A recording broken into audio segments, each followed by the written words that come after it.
రాజుగారు ఇప్పుడు జొన్న తాలికలు. అవునండి. సో జనరల్ గా పాల తాలికలు అందరికీ తెలిసినవే. బియ్య పిండి తడి బియ్య పిండితో చేసుకుంటూ ఉంటారు. అవునండి. అంటే తాలికలు అనేవి కూడా దాంతోనే వస్తాయి. అంటే కొన్ని ప్రాంతాల్లో గోధుమ పిండితో కూడా చేసుకుంటారు కదా. సో ఇప్పుడు మనకి జొన్న పిండితో అంటే ఆ జొన్న పిండి ఫ్లేవరే చాలా డిఫరెంట్ గా ఉంటుంది కదా. ఎస్ అండి. సో దీంట్లో జొన్న పిండిలో ఆ జిగురు అనేది ఎక్కువగా ఉంటుందండి. అవును. సో దాని కొరకు మనం ఇక్కడ కొంచెం బియ్య పిండి వాడుతున్నాం. సో దానికి కొద్దిగా బేస్ లాగా వాడుతున్నాం అంతే బియ్య పిండి. సో మేజర్ గా మనకు జొన్న పిండి ఉంటుంది. సో కాబట్టి మనకి తాలికలు అవి విరిగిపోకుండా బాగానే వస్తాయి. ఓకే, మరి జొన్న తాలికలు తయారీకి కావాల్సిన పదార్థాలు ఏంటో ఒకసారి చూద్దాం. జొన్న తాలికలు తయారు చేయడానికి కావాల్సిన పదార్థాలు: జొన్న పిండి 1 కప్పు, బియ్య పిండి 1/2 కప్పు, పాలు 1/2 లీటర్, పంచదార 1/2 కప్పు, యాలకుల పొడి 1/2 టీ స్పూన్, తరిగిన డ్రై ఫ్రూట్స్ కొద్దిగా, ఉప్పు చిటికెడు, నెయ్యి 1 టేబుల్ స్పూన్. ఓకే రాజు గారు, స్టార్ట్ చేద్దామా? ఓకే అండి. సో మనం ఫస్ట్ పిండి కలుపుకోవాలి కదా. ఎస్ అండి. కొంచెం వేడి నీళ్ళు పెట్టేసుకుందాం. ఓకే.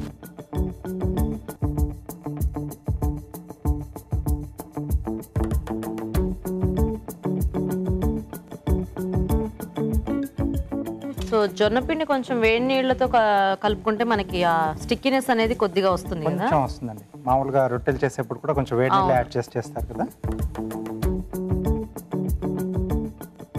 ఇందులో వేసేస్తారా? అందులోనే కలిపేసుకున్నాను.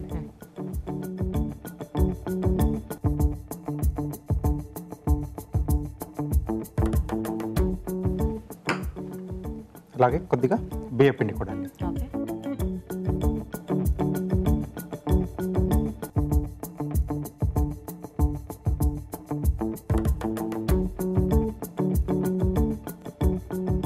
కొంచెం ఉప్పు కూడా చిటికెడు. ఎస్.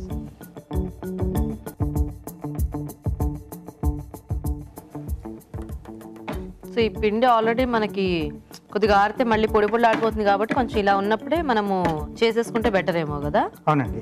ఎలాగో మనకు అంటే చెయ్యి వాడే పని లేదు కాబట్టి ఆ గొట్టంలోకి డైరెక్ట్గా తీసేసుకొని ఒత్తేసుకోవచ్చేమో పాలల్లో. సో దీంట్లో తీసేసి పెట్టేసుకున్నాం. ఓకే.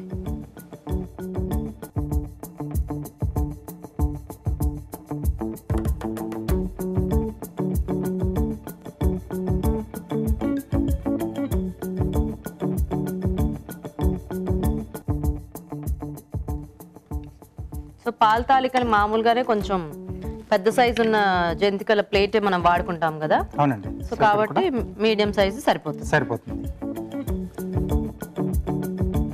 డ్రై ఫ్రూట్స్ వేయించుకుందాం అండి నెయ్యితో.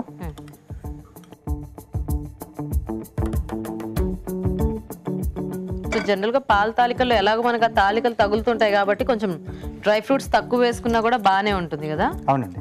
సో ఇక్కడ తరిగిన డ్రై ఫ్రూట్స్. కాకపోతే మనకి స్వీట్కి కూడా అన్ని రకాల పిండిలు అంత టేస్టీగా అనిపించవు కదా రాజు గారు. అవునండి. సో కొంచెం సెట్ అయ్యేవి చూసుకొని ఇలాగ ఏవైనా కొద్దిగా వెరైటీ ట్రై చేయొచ్చు. సైడ్లో తీసేసుకుని ఇప్పుడు ఈ పిండిలోనే మనం ఏమైనా కొంచెం కాంబినేషన్స్ అలా కలుపుకుంటే రాజు గారు కొద్దిగా రాగి పిండి కలుపుకోవచ్చా? ఎలాగో కొంచెం బ్యాండింగ్ కోసం మనం బియ్య పిండి వాడుతున్నాం కదా. అవును. సో రాగి పిండి అలాంటి వాటితో కూడా చేసుకోవచ్చు. కొద్దిగా అంటే ఎక్కువ క్వాంటిటీ కలుపుకుండా కొంచెం కలుపుకోవచ్చు కదా. ఎస్ అండి. సో దీంట్లో పాలు,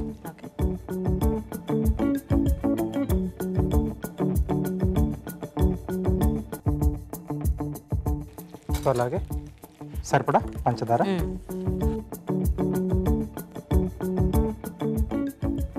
కొద్దిగా యాలకుల పొడి. ఓకే. సో కొంచెం ఆ పంచదార అంతా కరిగి కొద్దిగా పాలు మరిగితే మనము అవి వేసేసుకోవచ్చు కదా. వేసేసుకోవచ్చు. ఓకే రాజు గారు. సో అయితే మేము చిట్కా చూస్తాం రాజు గారు ఈలోగా. ఓకేనండి. ఓకే అండి. ఇక్కడ పాలు మరుగుతుంటే ఈలోగా మనం చిట్కా చూద్దాం. ఇప్పుడు మీకోసం మరో మంచి చిట్కా. కోడిగుడ్లు ఉడకపెట్టేటప్పుడు ఒక్కోసారి కొన్ని గుడ్లు పగిలిపోయి సొన బయటకు వచ్చేస్తూ ఉంటుంది కదా. అలా రాకుండా ఉండాలంటే కోడిగుడ్లు ఉడకపెట్టేటప్పుడు ఆ నీళ్ళల్లో కొద్దిగా నిమ్మరసం కలిపినట్లయితే గుడ్లు పగలకుండా చక్కగా ఉడుకుతాయి. చిట్కా చూసారు కదండి. ఓకేనా రాజు గారు? ఓకే.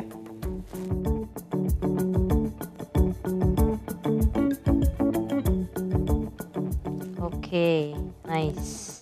కొంచెం పెద్ద సైజులో వేసుకుంటే మనకు కొద్దిగా కట్ అయిపోయినా కూడా కొంచెం మీడియం సైజ్ అనేది మిగులుతుంది కదా రాజు గారు. కానీ బానే ఉంది, అంటే స్టిక్కీగా తెలుస్తోంది పిండి పెద్ద. విడిపోయేదంటే అంటే జనరల్ గా మనకి ఇలా వేసేటప్పుడే అలా పొడి పొడిలాడుతూ వచ్చేస్తుంది. ఓకే, సరిపోతుంది. సో కొంచెం మరుగుతూ మనకు. సో దీన్ని ఎక్కువగా కదిపేయకుండా కొంచెం అలా వదిలేస్తే మనకి సరిపోతుంది కదా. ఓకే, సో అది అయ్యేలాగా కార్వింగ్ చేసి చూపించేస్తారా రాజు గారు? ఓకేనండి, నేను చూస్తూ ఉంటాను. సో కార్వింగ్ కొంచెం సింపుల్ గానే చేస్తున్నాను. ఏం చేస్తున్నారు? మళ్ళీ పండుమిర్చి. సో దీన్ని కొంచెం జిగ్జాగ్ కట్ చేస్తే మనకు ఒక రకమైన మంచి ఫ్లవర్ వస్తుంది. ఓకే, కట్ చేసి వాటర్లో వేయాలి, చల్లటి నీళ్ళలో వేస్తే విచ్చుకున్నట్టు వస్తుంది. సో దీన్ని నేను నైఫ్తో చేస్తున్నాను. సో నైఫ్ కొంచెం ఎక్కువగా అలవాటు లేని వాళ్ళు సీజర్తో కూడా చేసుకోవచ్చు. చిన్న సైజ్ సీజర్ అలా కట్ చేసుకోవచ్చు. సో ఇటువైపు ఒక అరంగులో ఉన్న వైపులో, సో మధ్యలో జిగ్జాగ్ కట్ చేస్తున్నాను.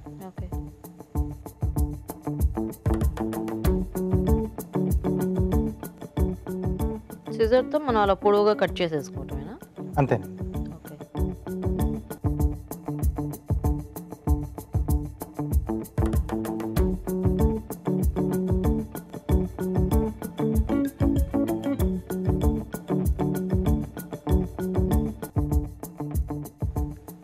ఒక దాంట్లో నుంచి రెండు వస్తాయి. రెండు వచ్చేస్తాయి. నైస్. సో ఇలా మధ్యలో ఉన్నది కొంచెం ఆ సీడ్ అనుకుని కొంచెం ఫ్లెష్ ఉంటుంది కదా, అది కొంచెం తీసేయాలి మనం. ఓకే, సో తీసేయడం వల్ల అది కొంచెం బెండ్ కావడానికి ఈజీగా బెండ్ అవుతుంది. వాటర్లో వేస్తే కట్టేయచ్చా రాజు గారు? ఇది కట్టేయచ్చు. సో ఆల్రెడీ కూడా మనం కొంచెం వేడి నీళ్ళలోనే పిండి కలుపుకున్నాం కదండి. అయినా కూడా ఇది మనం వేసినప్పటికంటే కూడా ఇది బాగా ఇదైంది. ఎస్, తాలికలు. ఓకే, సో ఈ విధంగా క్లీన్ చేసేసుకుని ఓకే, చల్లటి నీళ్ళలో వేయాలి. అప్పుడు మనకి బాగా వెచ్చుకుంటుంది కదా, ఆపోజిట్ సైడ్ బెండ్ అయిపోయి మనకు వెచ్చుకుంటుంది. సో నేను ముందుగా కొన్ని చేసి పెట్టాను. ఓకే, సో ఇలా వస్తుంది. నైస్. ఓకే, సో ఇలా ఎన్ని కావాల్సిన మనం రెడీ చేసుకోవచ్చు. చాలా న్యాచురల్ గానే మంచి బెండ్ ఇలా వచ్చేసాయి కదా. ఎస్ అండి. సో చల్ల నీళ్ళు కంపల్సరీ అండి. సో మనం ముందుగా వేయించి పెట్టుకున్నాం కదండి డ్రై ఫ్రూట్స్. సో మన స్వీట్ కి కాంబినేషన్ మీరు మంచి టేస్టీ హాట్ చేశారనమాట. కార్వింగ్ తినకూడదండి, అవేంటంటే ఫ్లవర్స్ చూడడానికి మాత్రమే. ఎస్.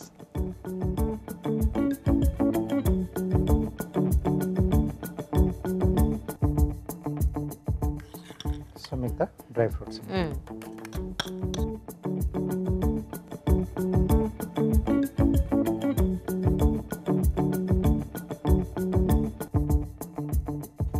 Okay, wow. జొన్న తాలికలు రెడీ. చూసారు కదండి, చక్కగా బ్యూటిఫుల్ కార్వింగ్ తో మనకి జొన్న తాలికలు కూడా రెడీ. మరి టేస్ట్ చూసే ముందు జొన్న తాలికలు తయారీ విధానం ఇంకోసారి చూద్దాం. జొన్న తాలికలు తయారు చేసే విధానం: ఒక బౌల్లో తగినన్ని నీళ్లు పోసి మరిగాక జొన్న పిండి, బియ్యం పిండి, ఉప్పు వేసి బాగా కలుపుకోవాలి. మరొక పాన్ లో నెయ్యి వేసి తరిగిన డ్రై ఫ్రూట్స్ వేసి వేయించి పక్కనుంచాలి. అదే పాన్ లో పాలు పోసి పంచదార, యాలకుల పొడి వేసి మరగనివ్వాలి. ముందుగా సిద్ధం చేసుకున్న పిండిని జంతికల గొట్టంలోకి తీసుకుని మరుగుతున్న పాలల్లో తాలికల్లా వేసి ఉడకనివ్వాలి. ఆపై వేయించిన డ్రై ఫ్రూట్స్ తో గార్నిష్ చేసి సర్వ్ చేసుకుంటే జొన్న తాలికలు రెడీ.